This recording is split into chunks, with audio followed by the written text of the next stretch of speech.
Hammamizga ma'lumki, dinimiz bizni bir qancha buyurilgan va qaytarilgan ishlarning ta'limotini bergan.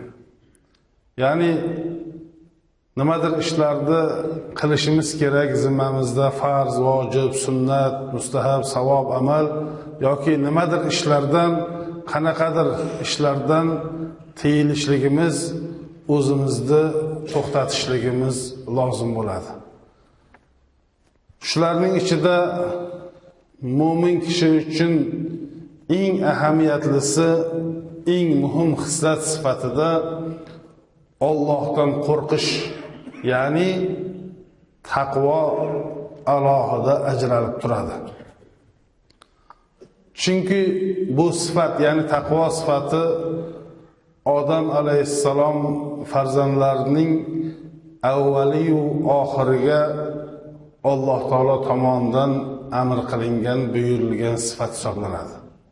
Alloh taolo Qur'oni Karimning Niso surasi 131-oyatida marhamat qiladiki, Bismillahirrohmanirrohim. Va laqad wassayna allazina utul kitaba min qablikum va iyyakum an ittaqulloh.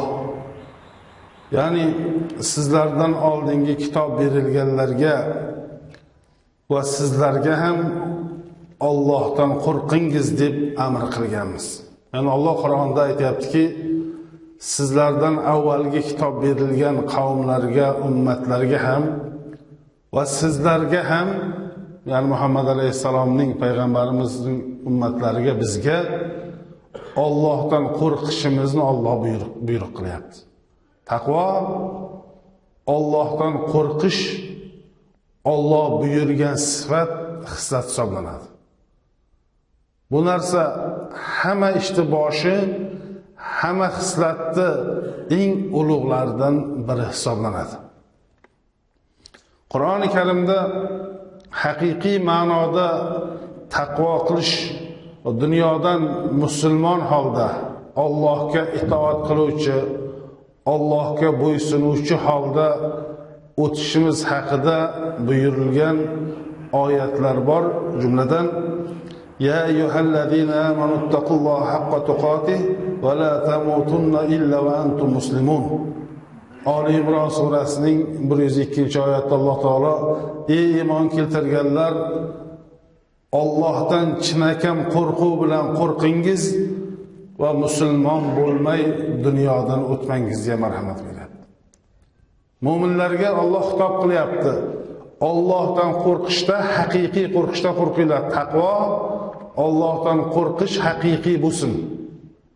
Allohning amrlariga itoat, Allohning qaytariqlaridan qaytish, Alloh buyurganiday amal qilishlikni haqiqiy qilinglar va dunyodan Allohga itoat qiluvchi, Allohga bo'ysunuvchi bo'lgan holda o'tingiz. Mana shu ikkita oyat, yuqorida aytib o'tgan ikkita oyatimiz Alloh taologa taqvo qilish naqadar zarurligi, mo'minni saodatga yetaklovchi, mo'minni saodatiga sabab bo'luvchi sifat, xislat ekanligini bilib olamiz. Shuning uchun ham aytdikki, ishlarning boshi Allohdan qo'rqish.